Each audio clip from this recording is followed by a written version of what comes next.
tous, on va installer le tapis pour que les enfants me rejoignent.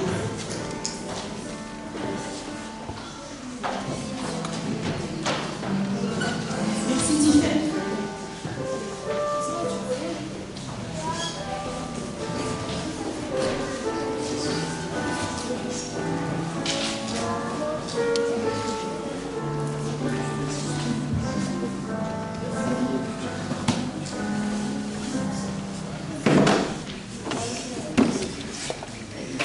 Bonjour les enfants. Je vais vous parler de quelque chose que vous n'aimez pas toujours, mais que vous faites souvent parce que vous êtes des enfants sages. Qui connaît le verset Éphésiens 6, verset 1? Éphésiens 6, verset 1.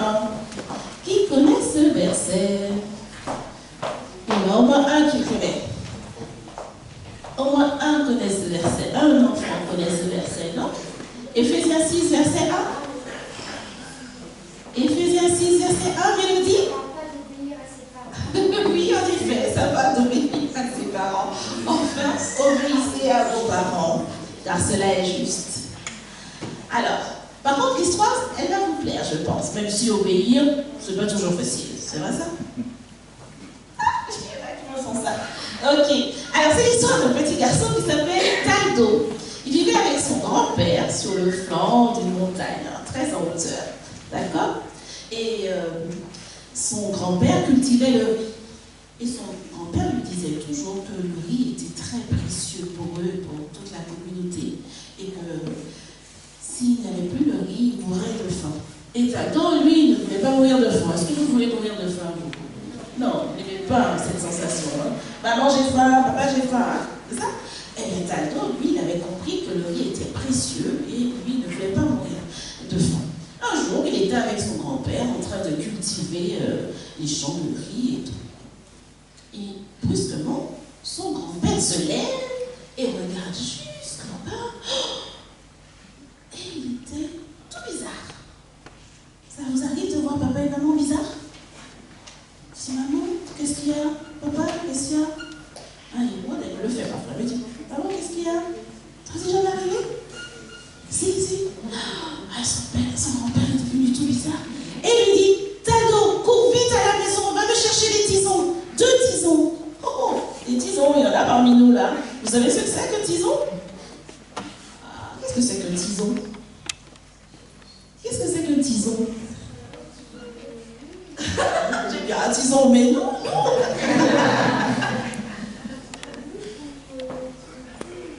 Tison du feu. C'est quand il y a une petite partie du bois qui devient rouge. Alors son grand-père lui dit, va vite chercher des tisons à la maison. Taldo, il a fait quoi? Il a obéi ou il n'a pas obéi? Il a obéi, il est parti chercher 2 tisons. Il ne savait pas pourquoi, mais il est allé chercher 2 tisons parce que grand-père lui a dit d'aller chercher 2 tisons. Il revient avec les 2 tisons, alors des bouts de bois, effectivement, il reste un peu de feu et ça y est. Et donc, son grand-père récupère les 2 tisons et il jette les 2 tisons dans le champ de riz. Oh! Taldo lui a rien compris. Mais on va mourir de faim, mais qu'est-ce que tu fais, grand-père? Et son grand-père doit lui dire, retourne à la maison me chercher encore 2 tisons. Qu'est-ce qu'il fait, Taldo? Il désobéit. Ah, mais Taldo, c'est un enfant sage. Il obéit à son grand-père. Il retourne chercher les 2 tisons, même s'il n'a pas compris pourquoi. Et là, son grand-père remet encore les tisons dans le champ de riz. Et il voit tout le feu et tout. Le feu, et là, il ne comprend toujours pas. Mais son grand-père est dans un tel état qu'il ne peut même pas encore lui expliquer. Et Taldo voit tous les gens du village qui avaient l'habitude de venir chercher le riz ou de travailler dans les champs. Il les voit monter vers eux. Ils sortent du village, non, parce que Taldo, il habitait sur la montagne avec son grand-père. Et alors, il y a un villageois qui dit, mais qu'est-ce qui s'est passé? Qui a brûlé notre riz? N'oubliez pas, le riz est très précieux pour eux au Japon. Et là, parce que Taldo, il vivait au Japon avec son grand-père. Et il dit, mais qu'est-ce qui s'est passé? Et son grand-père lui dit, regardez. Et il voit au fond, dans la mer, il voit une grosse vague qui arrive. Ça arrive souvent au Japon. Une grosse vague, ça s'appelle ça les tsunamis, qui a détruit tout le village. Heureusement, tous les villageois ont eu le temps de les rejoindre sur la montagne grâce au grand-père de Taldo qui avait mis le feu dans le riz. Tout le monde a pu être sauvé. Parce qu'en fait, il y a la mer qui arrivait, une grosse moussaille, et surtout pour être sauvés. Parce que s'ils étaient restés en bas, ils auraient été engloutis par les eaux. Tout le village a été détruit, mais les villageois étaient vivants.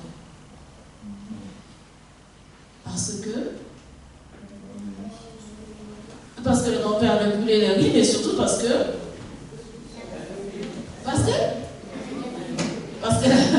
et pourquoi? Très bien, Joshua, parce que Taldo a obéi à son grand-père. Parfois, on ne comprend pas toujours les ordres qui nous sont donnés, mais Taldo n'avait pas compris, mais il a obéi. Enfants, obéissez à vos parents, car cela est juste. D'accord? Parce qu'on ne sait pas pourquoi, mais il faut toujours obéir parce que la parole de Dieu nous le dit. Ça vous va comme ça, comme histoire? Est-ce que vous aurez envie d'obéir un peu plus souvent à papa et à maman? Oui? Bon. Alors, est-ce qu'il y a quelqu'un qui veut prier pour que Dieu vous aide à être toujours obéissant comme vous l'êtes déjà? Pas toi? Tu ne veux pas être obéissant? D'accord, il a dit pas moi, je ne veux pas prier. Ça c'est clair. Est-ce qu'il y a quelqu'un d'autre qui voudrait prier? Ne soyez pas timide. Bon, eh bien je vais prier pour vous. Ah, ok. Seigneur, merci pour cette bonne journée de cela que tu nous permets de passer et permet qu'on puisse toujours obéir aux parents au nom de Jésus. Amen. Amen. Bonne journée à vous. Au revoir.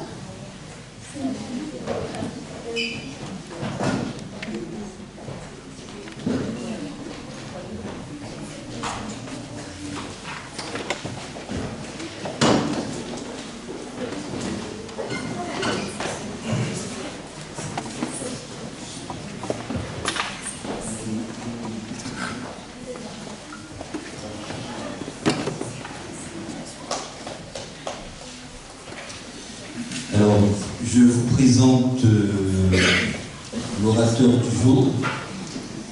Alors, pour celles et ceux qui ne l'ont pas encore croisé, en chair et en os, vous avez dû le voir sur le site de la Fédération France Sud. Donc, c'est Frédéric Reimann, son épouse Sophie, et les enfants sont quelque part juste là. Donc, ce sont les responsables du ministère de la Famille, du département famille de notre fédération. Et voilà, donc nous avons voulu profiter de ce qu'ils ont de précieux à partager avec nous. Alors, je vais demander à quelqu'un dans la salle de se tenir debout et de nous lire Éphésiens 6, versets 1, 2 et 3. Ce sera le texte qui va servir de base pour notre prédicateur du jour.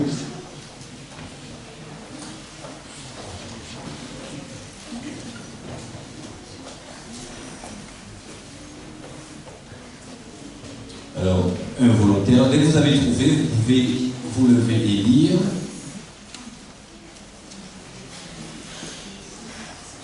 Éphésiens 1er.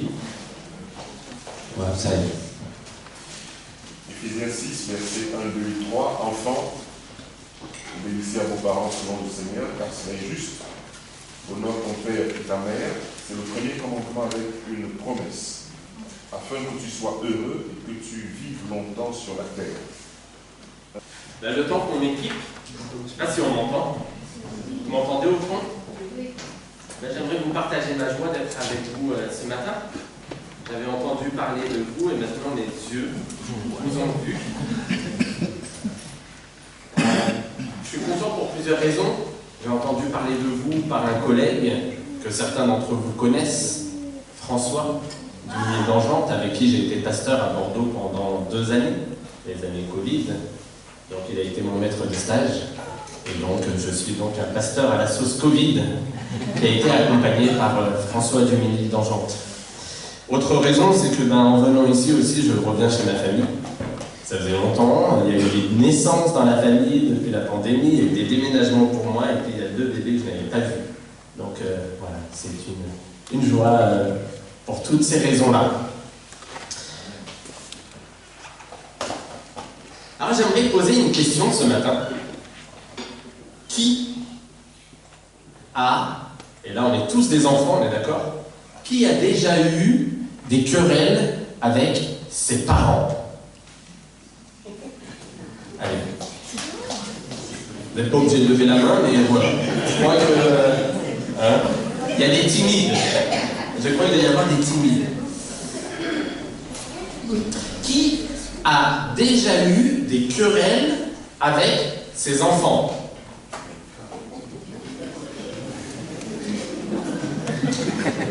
Voilà. Sophie, je savais qu'on allait être encore les seuls. Évidemment non. Évidemment non. Tout le monde a déjà eu des querelles soit avec ses parents, soit avec ses enfants. Et j'aimerais juste là m'adresser aux enfants ce matin. J'ai vu des enfants qui étaient là, qui étaient assis. Il y en a même un qui a prié pour que, que les enfants puissent être plus obéissants. Effectivement, c'est un secret que la parole de Dieu nous donne, vous donne à vous en tant qu'enfants. Je relis ces versets. Enfants, obéissez à vos parents dans le Seigneur, car cela est honore ton père et ta mère. C'est le premier commandement accompagné d'une promesse pour que tu sois heureux et que tu vives longtemps sur la terre. Et là, c'est là que tous les parents disent Amen. Et d'ailleurs, ce sont souvent des versets que les parents aiment à partager avec leurs enfants. Et moi, je l'ai déjà entendu. Quand vous savez ce moment où les enfants, vous sentez qu'ils vous échappent, qu'ils ne vous filent entre les mains, qu'ils ne vous entendent plus, qu'ils ne vous obéissent plus. Hé, tu dois m'obéir. Je suis ton père. Je suis ta mère. Tu dois m'honorer. Mais on oublie souvent de leur dire la suite. Ou plutôt, on oublie de se la dire ou de se rappeler la suite, nous en tant que parents. Et ce matin, j'aimerais qu'on puisse s'adresser aux parents, mais pas que, parce que vous allez voir que je veux avoir vraiment cette inclusion, parce que les parents agissent envers leurs enfants, les grands-parents agissent envers leurs petits-enfants, et puis chacun d'entre vous qui vivez tous les sabbats ici, vous interagissez finalement avec des enfants.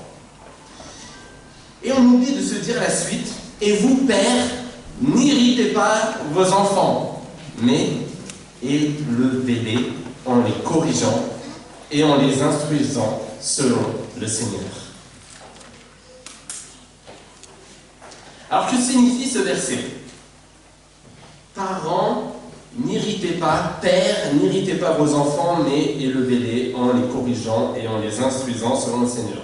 Si on avait fait une école du sabbat, je pense que là, il y aurait beaucoup de choses à dire. Mais on va essayer de remonter un petit peu en arrière, de remonter à l'époque où Paul a rédigé ce verset.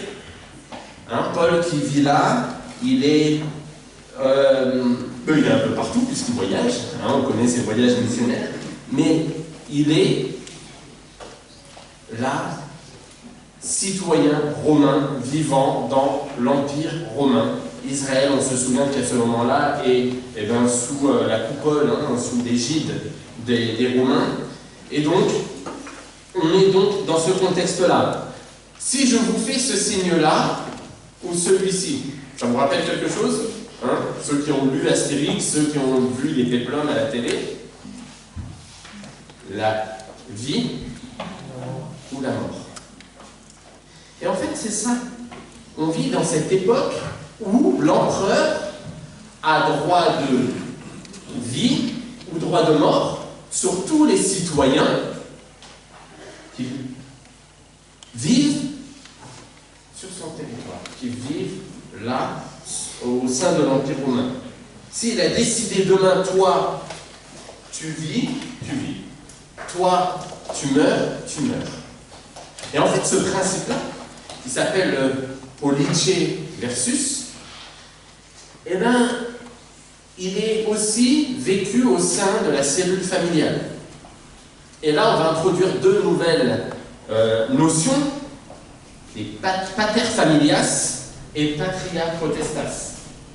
Pater familias, il s'agit donc au sein de la maisonnée, eh ben, de l'homme de plus haut rang, celui qui finalement est responsable de la maisonnée, dans laquelle peut figurer les parents, éventuellement, si les parents sont très âgés et que le pouvoir a été remis.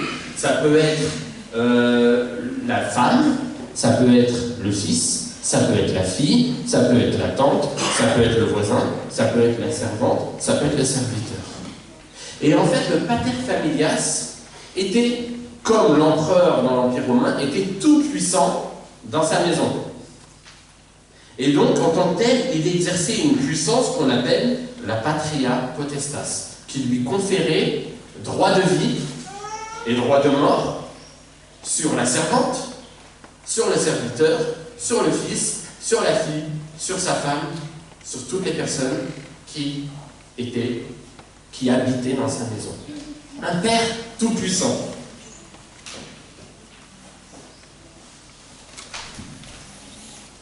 Paul emploie donc l'expression père. Alors, on peut se poser la question légitime de se dire, mais est-ce que, puisqu'il dit père, est-ce que les mères peuvent se frotter les mains en disant à leurs enfants, tu dois m'honorer, tu dois me respecter, mais moi je ne suis pas concerné par le verset 4. Je peux te titiller, je peux t'embêter, je peux t'irriter. C'est sûr que non, c'est limite une question, excusez-moi, mais absurde. Hein? D'ailleurs, pour deux raisons. Parce que premièrement, on a aussi l'expression frère dans la Bible, hein, dans le Nouveau Testament. Quand Paul écrit une lettre, il écrit aux frères de l'église de Limoges. Mais il n'écrit pas qu'aux hommes, on est d'accord. Hein, on est d'accord. Pas besoin de faire des études de théologie pour ça. Il écrit à tout le monde, à tous les croyants de l'église de Limoges. Ça, c'est un premier point. Et puis, on trouve aussi dans Hébreux 11, ce chapitre, vous savez, où on parle des grands hommes de la foi, dans Hébreux 11, au verset 23, on trouve ceci. Alors, on va parler d'Abraham, on va parler de plein de personnes. Et là, on arrive au verset 23, et on va parler de Moïse. Et on va dire, l'auteur de la lettre aux Hébreux va dire la chose suivante. C'est par la foi que Moïse, à sa naissance, fut caché pendant 3 mois par ses parents. Pas par son père, pas par sa mère, par ses parents. Et le mot est lequel? Pater, au pluriel pateres. Et étrangement, c'est le même verset qui est employé par Paul dans Éphésiens au chapitre 6 et au verset 4. Père, n'irritez pas vos parents. Pateres, n'irritez pas vos enfants. Donc père et mère. Donc désolé, les mamans, eh bien, vous ne devez pas, vous aussi, irriter vos enfants.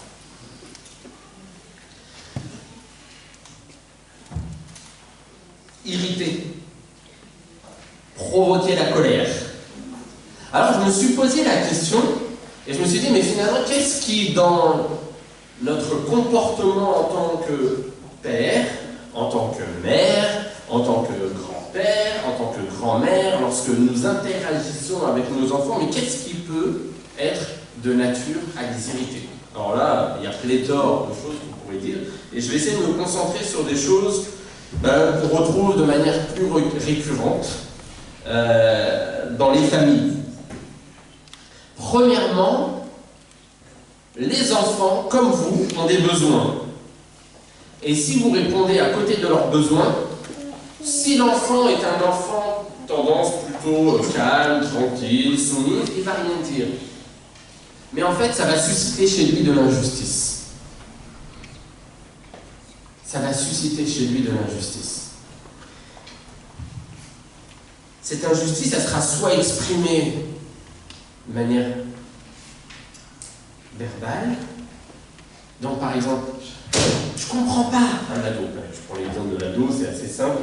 Mais c'est pas possible. Je t'ai dit que j'avais besoin de mes nouvelles baskets. Pourquoi tu m'achètes ça, là? Ces chaussures, là, en cuir. Et puis l'enfant qui va rien dire, il va intérioriser. Une fois, 2 fois, 3 fois. Et à un moment, soit il le garde toute sa vie, soit à un moment, la cocotte minute déborde et c'est l'explosion chez l'enfant. Je me souviens d'avoir croisé un enfant adulte. Il était venu à la maison et me dire, mais mes parents, franchement, j'aurais toujours exprimé mon désir d'avoir un chien. Et en fait, ils m'ont dit, oui, si tu t'inscris à telle activité sportive, tu auras un chien. Alors la fille, qu'est-ce qu'elle fait? Moi, je veux mon chien. Alors je m'inscris, et elle a fait 1 année, 2 années, 3 années, 4 années, elle a fait plein d'années, elle a vraiment eu un niveau exceptionnel.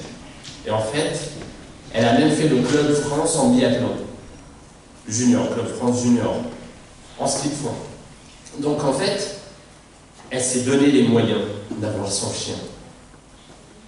Et qu'est-ce qui s'est passé?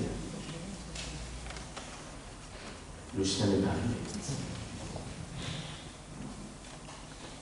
J'ai retrouvé plusieurs années après un adulte qui n'avait pas su verbaliser son injustice à ses parents, mais qui vivait encore avec cette amertume dans le cœur, irrité un enfant. Des paroles dures, des insultes. T'es nul, t'es un bon à rien, t'es un imbécile. Et parfois, il ne faut pas aller chercher aussi haut et aussi loin pour irriter l'enfant.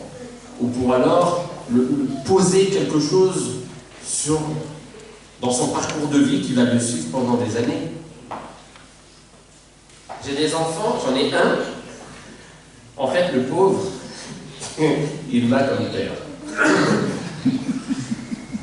En fait, je dis ça sous la forme de boutade, mais j'ai projeté chez lui pendant très longtemps, comme les parents de la fille que j'ai rejoint ont projeté chez leur fille leur vœu inaccompli d'être un athlète de haut niveau en ski de fond. Moi, j'ai projeté chez mon fils le vœu inaccompli d'être un homme très musclé. Et mon fils est musclé. Oh, je le regarde comme ça. Oh. Et puis, fais voir et tout. Et puis, il fait ça. Et franchement, béton. Et ça crée de la fierté chez le père. Il n'y a rien de mal. J'ai rien dit de mal. Mais le problème, c'est qu'est-ce que je suis en train de projeter sur mon fils? Quid de sa vie si demain, il a le ventre qui sort? Ou alors il a un problème, comme ça a été le cas pour mon père, qui était un bon sportif, qui du jour au lendemain a fait un accident, et qui a fini avec l'alcool et plein de choses innommables. Parce que, au travers de ce que l'on va dire, l'enfant va se sentir soit détesté, soit aimé. Mais s'il est aimé que pour ses muscles et que ses muscles ne sont plus présents, problème. Et si la seule chose qu'il entend à longueur de journée, c'est « t'es nul, t'y arriveras pas, mais abandonne, non, mais tu veux pas faire autre chose parce que là, la musique, c'est pas trop ton... » Et bien en fait, on est en train de lui envoyer un message violent de « tu n'es pas capable ». Alors, pas nécessairement obligé de donner des insultes mais voilà, attention aussi aux paroles que nous véhiculons envers nos enfants. Le manque, et ça c'est un manque cruel, et on va y revenir cet après-midi, le manque cruel de temps passé avec nos enfants. Nos enfants ont besoin de passer du temps avec nous. Ils ont besoin, pour leur sécurité émotionnelle, affective, de passer du temps avec leurs parents. Et le problème, c'est que l'on est en train de courir. Le matin, on a du mal à se lever. Quand on se lève, c'est difficile. Et on doit faire vite, les enfants on les dépose à l'école, ou alors nous on part au travail si les enfants sont autonomes pour partir à l'école. Et puis on rentre, on a le ménage, on doit faire à manger, il faut faire tourner la maison, il faut faire le drive, il faut faire les courses, il faut faire son école du sabbat. Je dois me préparer pour le sabbat parce que j'ai la prédication ou j'ai un chant spécial, etc., etc. On court. On court. On court. Et malheureusement, eh ben, ceux qui sont malheureusement au détriment de ce rythme de vie, ce sont nos enfants. Et là, moi plusieurs fois, Thierry doit le savoir, mais en tant que pasteur, on ne compte pas nos heures. Et quand on manque de temps, et que notre enfant dit, il arrive dans le bureau sans rentrer, hein, il n'y a pas de préavis, hein, ça rentre, ok, ça rentre, avec un jeu dans la main. Papa, tu veux jouer avec moi? Et moi, je sais que je dois terminer mon sermon, que je dois terminer ça, que ce soir j'ai une réunion, j'ai une étude biblique, je suis en train de courir, je n'ai pas terminé. Et là, je me dis, mais au fond de moi-même, non, je ne joue pas. Mais je vois le besoin de l'enfant. Et là, il est en train de m'exprimer un besoin. Et très souvent, on passe à côté de ces moments où nos enfants ont des besoins. Et quand on ne remplit pas leur vase affectif, leur réservoir affectif, eh ben, ils peuvent aussi repartir de notre bureau. Ouais, mais avec papa, c'est toujours pareil, on ne peut jamais faire quelque chose, il n'est jamais présent pour nous, il est toujours présent pour les autres, il n'en a que pour son travail, etc., etc. Autre chose, les coups. Taper son enfant. Taper son enfant.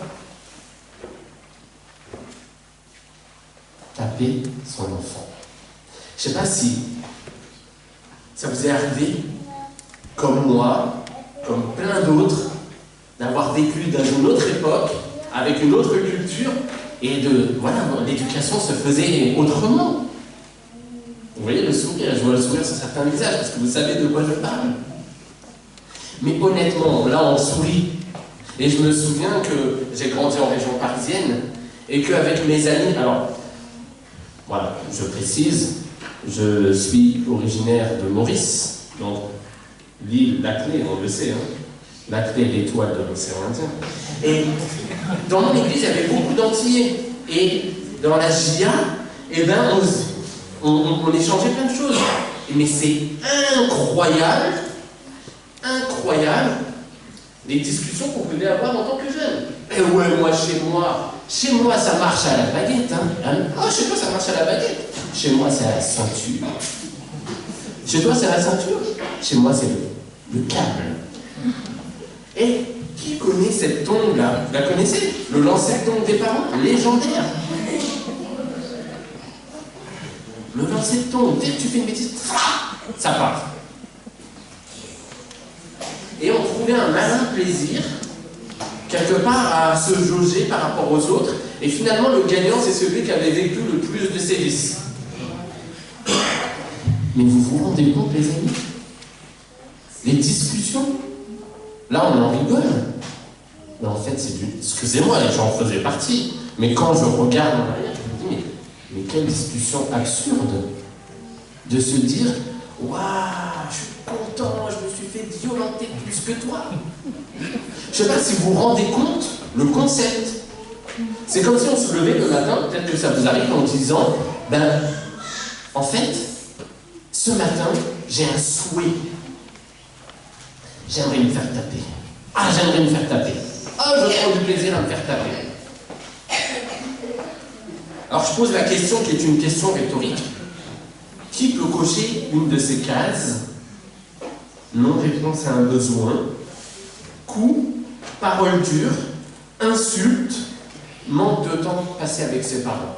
Soit lorsque vous étiez enfant, vous vis-à-vis de vos parents, ou soit vous en tant que parent vis-à-vis de vos enfants. Je précise et je répète, c'est une question rhétorique. Mais je suis certain que si on faisait passer un papier anonyme, bon nombre d'entre nous cocheraient une, voire plusieurs de ces cases. En fait, en tant qu'Église adventiste, on n'est pas immunisé contre tout ça. Nous ne sommes pas immunisés contre ça. Si je reviens au texte, père, parent, Ne provoquez pas la colère, n'irritez pas vos enfants avec tout ce qu'on vient de se dire. C'est ce que Paul nous enjoint de ne pas faire. Tout ce que Frédéric Reimann vient de partager avec vous, ce n'est pas à reproduire chez vous. C'est ce que Paul est en train de vous dire et de nous dire ce matin. Et puis il va dire autre chose. Là, on était dans une formulation négative et maintenant on va passer dans une formulation positive. Élevez-les. Ektréphos en grec.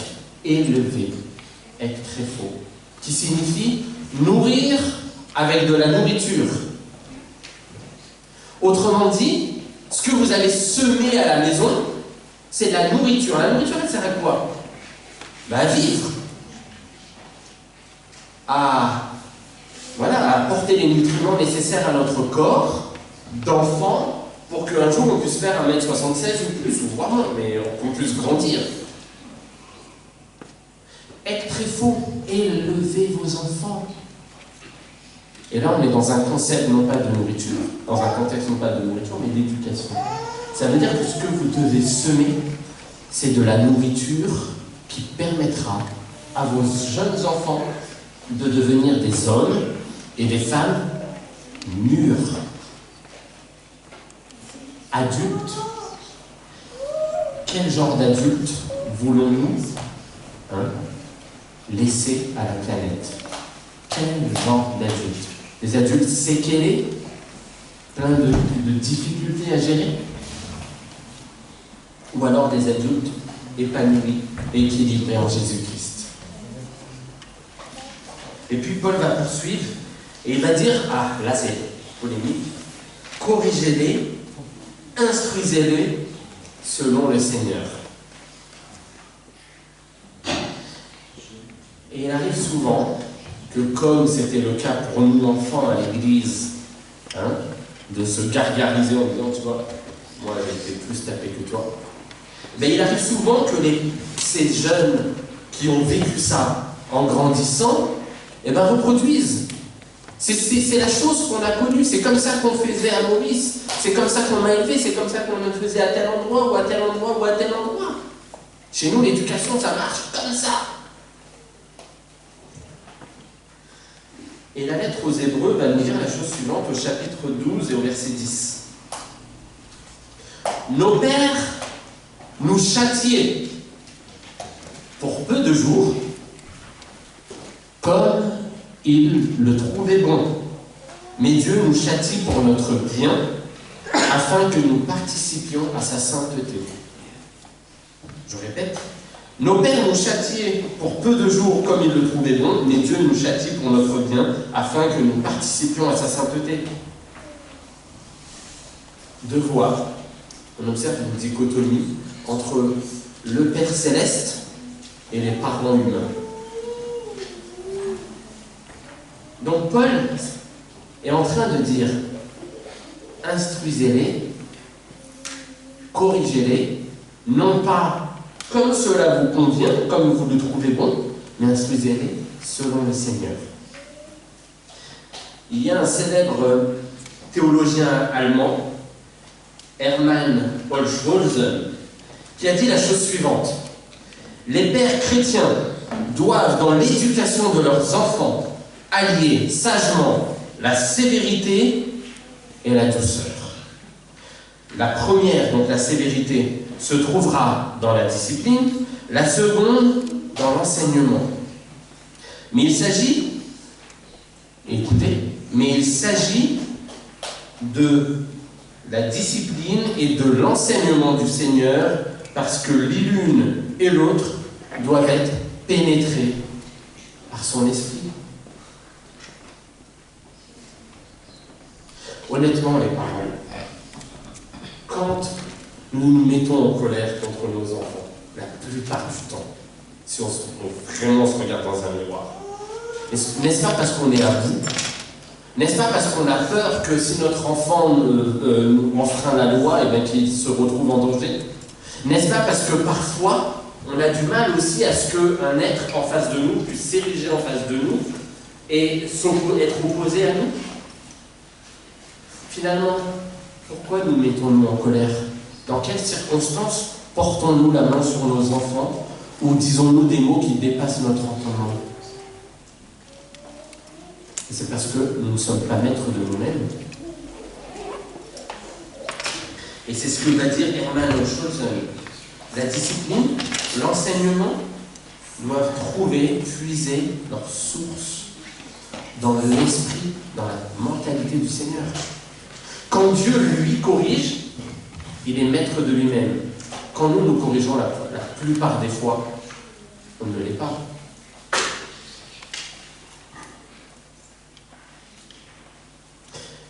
Comment pouvons-nous déclarer à nos enfants qu'ils ne sont pas dans le droit chemin, que ce qu'ils font, c'est pas bien, si nous-mêmes, animés par eux, vous savez, je ne sais pas si vous avez déjà ressenti ça, hein, quand vous êtes en colère, ressentir cette colère au fond de vous, qui est là, qui monte, et on a cette image de volcan, on essaie de la contenir là, et puis quand on n'arrive pas, ça se verbaliser, et à un moment, on explose. Sentir à l'intérieur de soi cette colère. Moi, personnellement, ça m'est déjà arrivé. Et en général, quand la lave sort du volcan, elle laisse derrière elle chaos. Elle laisse pas la joie, elle laisse pas la vie. Elle laisse le chaos, la destruction. Très souvent, en tant que parents, nous laissons le chaos et la destruction dans le parcours de vie de nos enfants.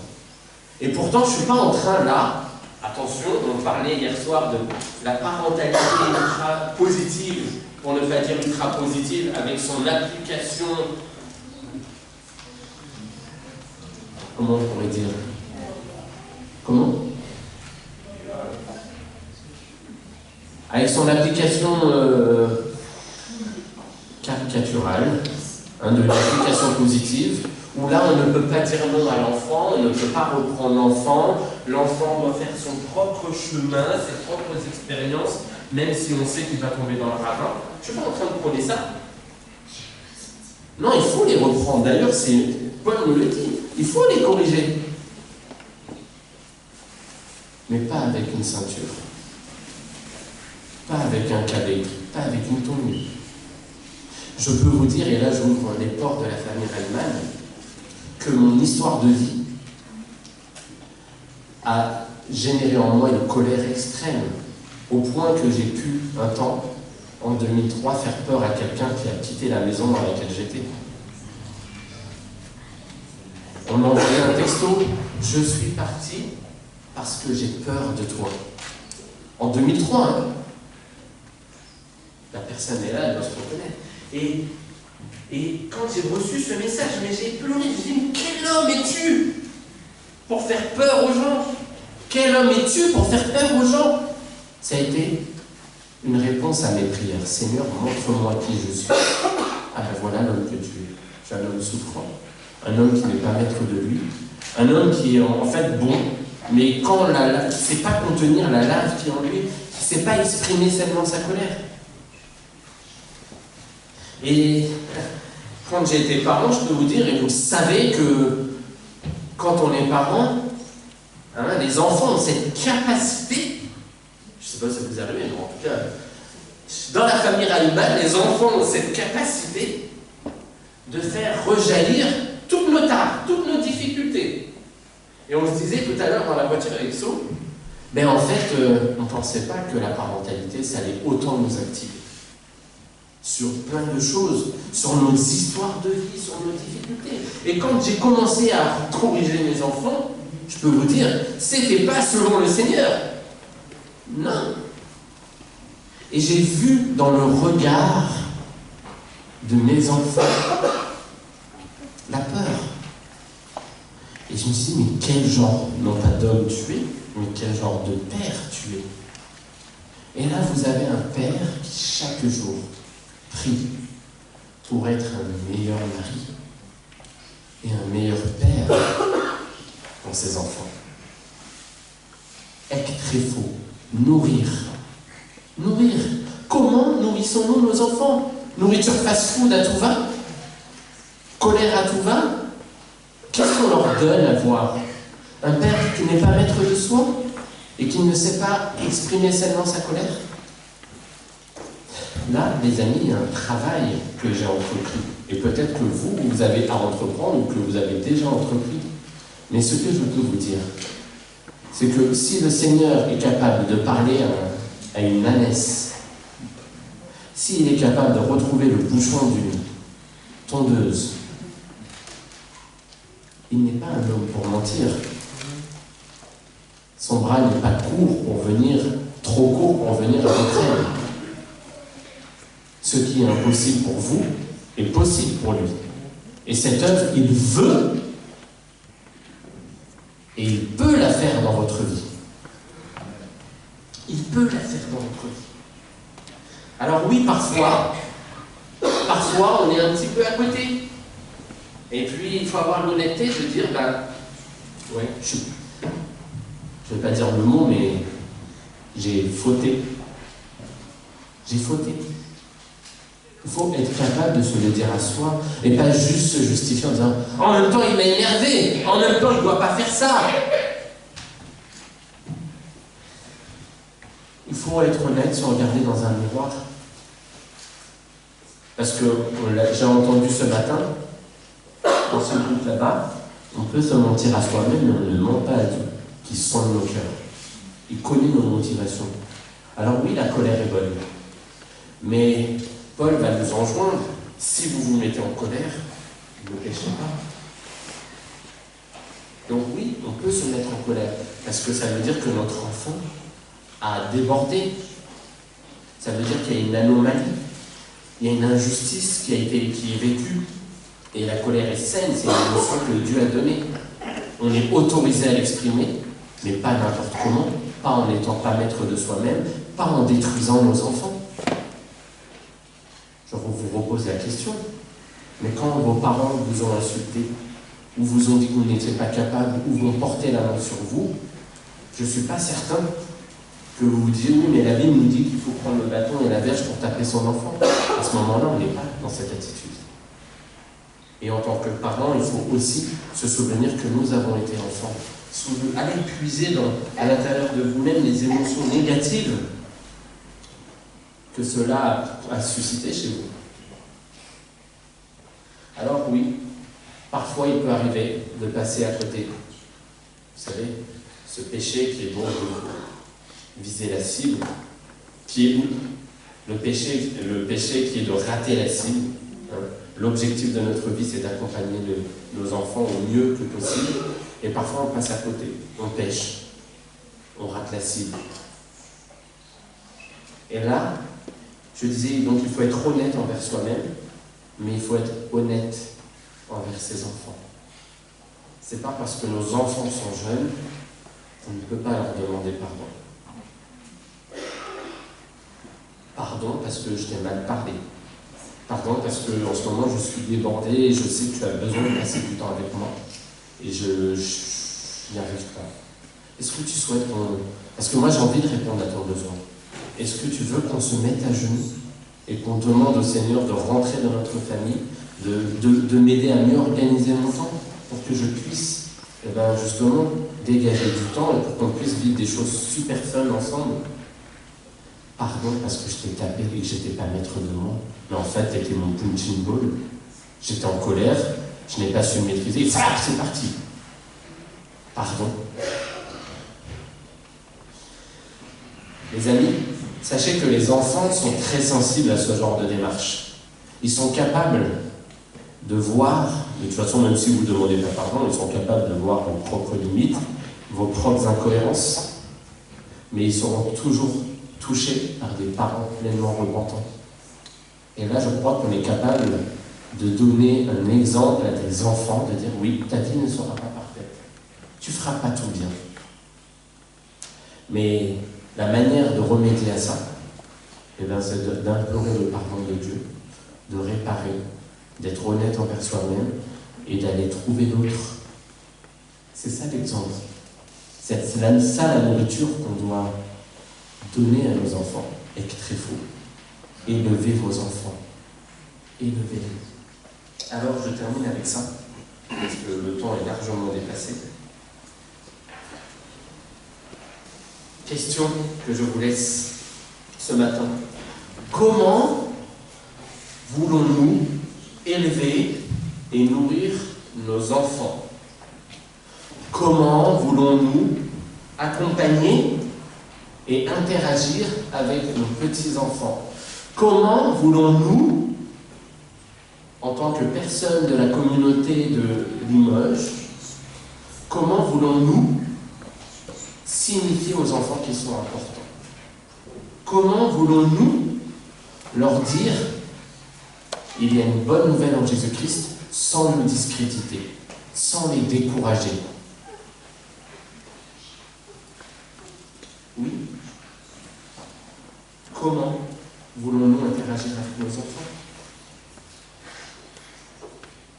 Est-ce en leur donnant de la nourriture authentique, bonne, belle, ou est-ce en justifiant nos actes par « c'est ainsi, j'ai rien à te dire, tu l'as bien mérité ». Et Paul va dire la chose suivante dans Colossiens 3, au verset 21, il va dire « N'irritez pas vos enfants », ce qui fait assonance avec le contexte. « N'irritez pas nos enfants de peur qu'ils ne se découragent. » Alors que nous puissions être des Barnabas, fils de l'encouragement, pour chacun de nos enfants, de nos petits-enfants ou des enfants de la communauté de Adventiste du 7e jour de Limoges. Amen. Amen.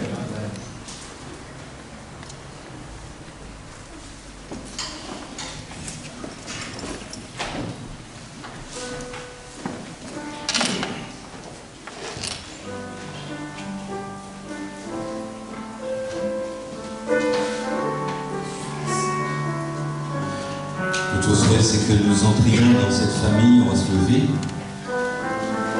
Idéal que le Seigneur a prévu pour nous.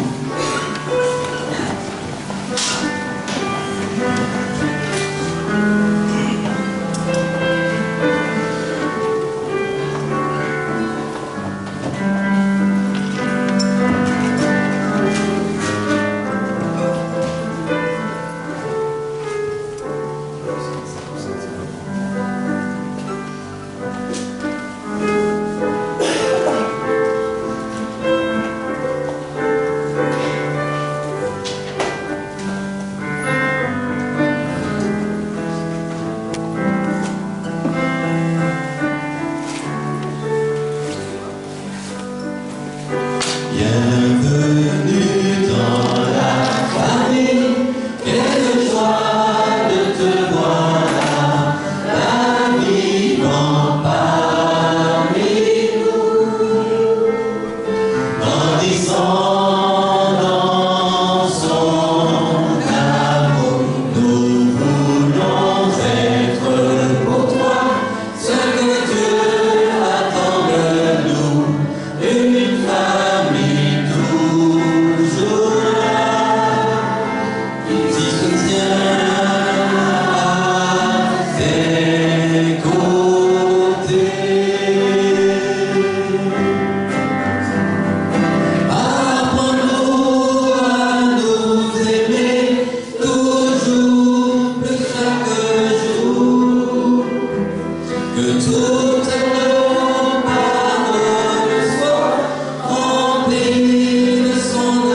Céleste, nous voulons te remercier pour ta parole qui est source d'inspiration et d'enseignement pour chacun d'entre nous, qui vient à notre rencontre en cette journée pour nous interpeller, nous, en tant qu'adultes, accompagnant des enfants. Oui, la vie dans ce monde de péché, c'est chargé de nous infliger à chacun d'entre nous des tares, des difficultés avec lesquelles nous avons dû grandir. Et parfois, nous sommes simplement dans un schéma de reproduction. Parfois, il y a aussi cette reproduction d'une culture, d'une société. Mais voilà, je ne pense pas et je ne crois pas que ce soit ce que ta parole demande pour chacun d'entre nous. Néanmoins, nous devons nous débattre comme nous pouvons, parce que cela a été dit, les semaines se suivent et se ressemblent et ne sont pas forcément évidentes pour chacun d'entre nous. Parfois nous sommes à bout, nous sommes lasses, nous sommes fatigués, et cela engendre un manque de maîtrise de nous-mêmes. Ô Seigneur, je voudrais te demander de descendre sur chacun d'entre nous, et que premièrement tu puisses visiter chaque foyer, que tu puisses visiter chaque cœur de chaque père et de chaque mère, et que tu puisses apporter, là où c'est nécessaire, la guérison pour les blessures passées. Que tu puisses, Seigneur, déprogrammer aussi ce que les hommes et les femmes ont laissé en chacun d'entre nous. Parfois de la violence extrême, avec laquelle nous nous débattons. Oui, Seigneur, que tu puisses aussi là descendre et poser ton baume sur chacun des personnes qui sont en souffrance. Seigneur, je voudrais te prier pour les pères et pour les mères, pour les grands-parents et pour toute cette merveilleuse église de Limoges. Que tu puisses équiper, donner les recettes pour que chacun et chacune puisse nourrir par de bons plats, des mets délicats, délicieux, chacun des enfants ici présents, afin que chaque enfant puisse vivre dans la transmission du Dieu merveilleux que tu es. Tu es un Dieu merveilleux. Et Seigneur, parfois nous sommes en difficulté pour transmettre le Dieu merveilleux que tu es à nos fils et à nos enfants. Alors oui, viens et fais ce chemin avec chaque adulte, équipe, forme, pour que demain, nos fils et nos filles puissent être des disciples de Jésus-Christ de Nazareth. Au nom de Jésus. Amen. Amen.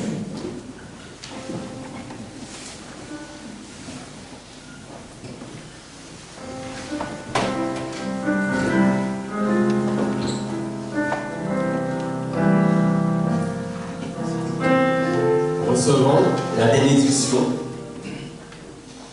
Que l'Éternel te bénisse et qu'il te garde. Que l'Éternel fasse luire sa face sur toi et qu'il t'accorde sa grâce. Que l'Éternel tourne sa face vers toi et qu'il te donne la paix. Amen.